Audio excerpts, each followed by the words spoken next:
நிறைவு செய்த மருத்துவ ஆய்வக நிபுணர்களின் நலத்திட்டத்தின் மாநில நிர்வாகிகள்.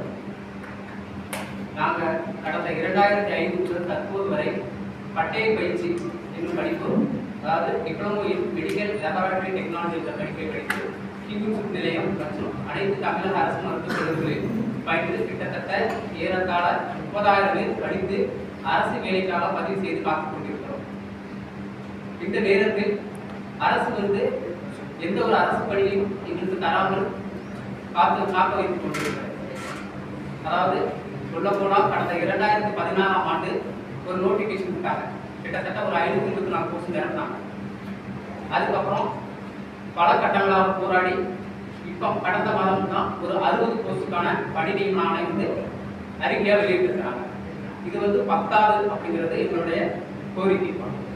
எங்களுடைய முதன்மை கோரிக்கை என்ன அப்படின்னா, அரசாணை எண் 401, அதாவது கடந்த 2014ஆம் ஆண்டு 16/12/2014ஆம் ஆண்டு மருத்துவ பணியாளர் தேர்வாணையம் மூலம் வெயிட்டேஜ், இந்த வெயிட்டேஜ் என்ன அப்படின்னா 10ஆம் வகுப்பில் ஒரு 20%, 12ஆம் வகுப்பில் 30%, டிஎம்எல்டி டிப்ளமோ பாடப்பிரிவில் 50% எடுத்த மார்க்கினை கணக்கிலே கொண்டு அதில் ஆல்மோஸ்ட் டாப்பர் தமிழக அளவில் யார் அதிக மதிப்பெண்கள் பெற்றார்களோ அவர்களுக்கு மட்டும்தான் நாங்கள் பணி நியமன ஆணை வழங்குவோம்.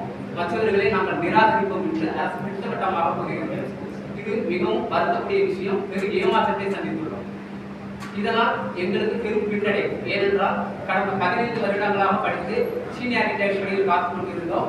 எங்களுக்கு அரசு வேலைவாய்ப்பு அலுவலகத்தின் மூலம் பணி நியமனம் வழங்காமல் அரசு ஒரு கொள்கை முடிவு எடுத்தது. அதாவது அரசாணை 401 ஒரு கொள்கை முடிவு எடுத்தது. அந்த அரசாணை 401 படி மதிப்பெண் அடிப்படையில் முறையில் மட்டுமே உங்களுக்கு பணியிடம் வழங்குவோம், மற்ற ப்ரியாரிட்டி எதுவும் கிடையாது என்று எங்களை அரசு காக்க வைத்தது. இதனால் பெரும் ஏமாற்றத்தை நாங்கள் சந்தித்துக் கொண்டிருக்கிறோம். இந்த வெயிட்டேஜ் முறையில் நிரப்பினால் இப்பொழுது, அதாவது கொரோனா காலத்தில் படித்த அந்த சமச்சீர் கல்விக்கு பயின்று முன்னவர்களும் சமச்சீர் கல்விக்கு அப்புறம் உள்ளவர்களும் பெரிதாக பாதிக்கப்பட்டுள்ளோம். சமச்சீர் கல்விக்கு அப்புறம் பாடப்பிரிவுகளுக்கு மார்க் அதிகமாக கொடுக்குறாங்க. சமச்சீர் கல்விக்கு முன்திட்டத்தில் படித்தவர்களுக்கும் மார்க் மிக குறைவு. ஆனால் அரசு இப்பொழுது ஒரு தகுதியை நிர்ணயிக்கும் போது உள்ள கட் ஆஃப் மார்க் பார்த்தோம்னா, அப்போ நம்ம படித்த காலகட்டத்தில் எம்பிபிஎஸ் பாடப்பிரிவு படிக்கிறோம். நாங்கள் ஏன் லேப் டெக்னீஷியன் வர போகிறோம்? நீங்கள் கொடுக்கக்கூடிய அந்த தகுதி நிர்ணயம் எங்களுக்கு அந்த மார்க் தான் நம்ம எம்பிபிஎஸ் படிச்சிருப்போம், லேப் டெக்னீஷியன் படிக்க வந்திருக்கோம்.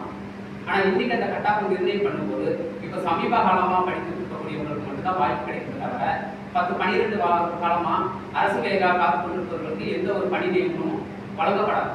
ஒரு நோட்டிஃபிகேஷனை நம்ம அப்ளை பண்ணணும்னா